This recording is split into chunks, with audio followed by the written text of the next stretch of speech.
बताता है तो आपको सांसारिक विषयों से अनुराग नहीं होता है, अनुराग तो भगवान से होता है। सांसारिक विषयों से थोड़ा सा वैराग्य हो जाता है। हमें ज्यादा भोजन नहीं करना है, हमें पानी ज्यादा पीना, हमें फलाहार ज्यादा करना है, एकादशी का व्रत करना है। अर्थात सांसारिक वस्तुओं से हमारा मन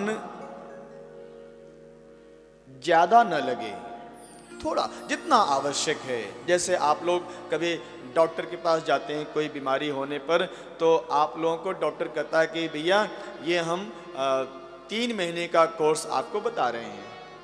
कितने महीने का? 3 महीने का। आपको रोज 1 गोली सुबह 1 गोली शाम को लेनी है। अब आप यदि सोचो कि हम 3 महीने की जो दवाई डॉक्टर ने दिया है वो सारी दवाई हम 1 हफ्ते में ही ले लें और हमारा रोग दूर हो जाए, तो ये संभव है? नहीं संभव है।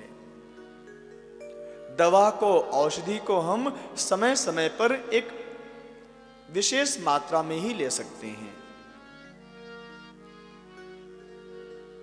ठीक इसी तरह से हम सभी लोग जो भव रोग से ग्रसित हैं, ये संसार में जो भी जीव जन्म लेता है उसको एक रोग, काम, क्रोध, लोभ, मोह, ये सब भव रोग में आता है। भव रूपी समुद्र में ये रोग हैं, आदि व्याधि हैं। कभी रामायण में, रामचरितमानस में पढ़ना मानस रोग के विषय में। तो इसके लिए एक रसायन दिया जाता है गुरुदेव भगवान के द्वारा, बेटा आप अन्न कम खाना।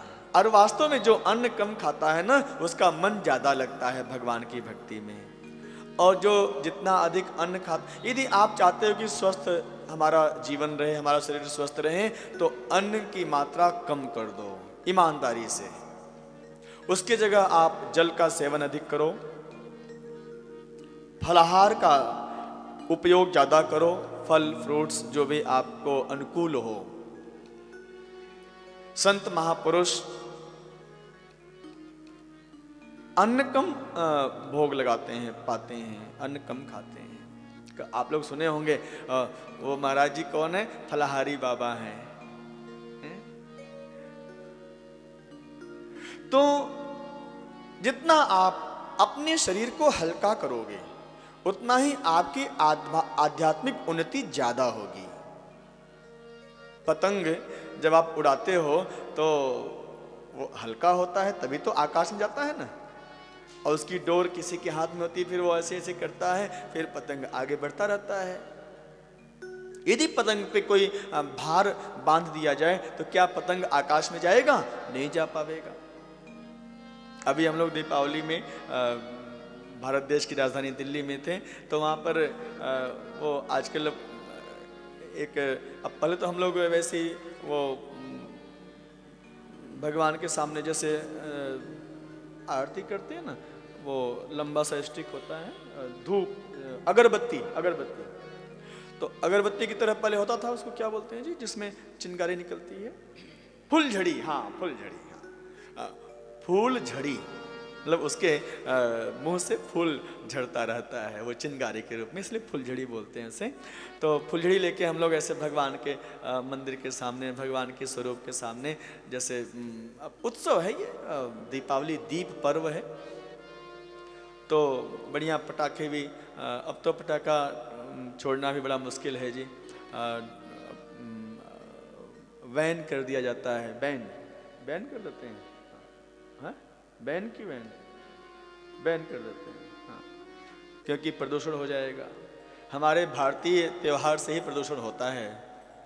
जो भी माननीय, अब माननीय है संसार, अब भारत देश के जो संविधान है माननीय ही होते हैं सब, और किसी अन्य समाज के किसी भी व्रत और त्यौहार से कोई प्रदूषण नहीं होता है। हमारा जो हिंदू त्यौहार है ना, उसी से ही इन सभी माननीय लोगों को प्रदूषण होता है। अब जो भी है, इस विषय में हम ज़्यादा नहीं कह सकते हैं कि हमारा भी एक प्रोटोकॉल है। तो वो मैं बोल रहा था आपको, एक पता नहीं गोलाई की आकार का, अब मैंने नया देखा है इसको, पहली बार अपने हाथ से उसको शायद आप फेसबुक में देखे होंगे उसको उड़ाते हुए। वो उसमें आप बीच में जलाओ कुछ मोमबत्ती की तरह होता है और वो चारों तरफ से कागज का वो बाउंड्री वाल जैसा होता है और ऊपर से पैक होता है। जैसे गुब्बारे आप बीच में देखते होंगे ना, किसी के प्रचार के लिए बड़े बड़े गुब्बारे ऊपर, तो वो ऊपर जाता है आकाश मंडल की ओर। तो मुझे लगा एक बात, ये मैं इसलिए बता रहा हूं क्योंकि प्रसंग की बात है प्यारे। ये जो उसको क्या बोलते हैं जी, जो है आकाशदीप, आकाशदीप। हाँ, यदि आज आप नहीं होते तो आज हमारी नाक जो है ना बची रहती जी। हाँ, क्योंकि और भी लोग हैं यहाँ पर। हाँ, ऐसी बात नहीं है, बहुत लोग हैं, लेकिन आप बड़े अच्छे हैं, ऐसे ही बता दिया करो। आकाशदीप, आकाशदीप। तो उसको मैंने हाथ में लिया तो ऐसे ऐसे करो तो बिल्कुल जैसे सूखा हुआ कपड़ा है, बिल्कुल कुछ नहीं है। लेकिन जब आकाश में उड़ा वो, बड़ा अद्भुत नजारा, बड़ा अद्भुत दृश्य था वो। अब मैं अपने हाथ से उसको ऊपर ऐसे छोड़ा, ऊपर चला गया। मुझे बड़ा अच्छा लगा। उसमें मुझे एक बात याद आई, क्या?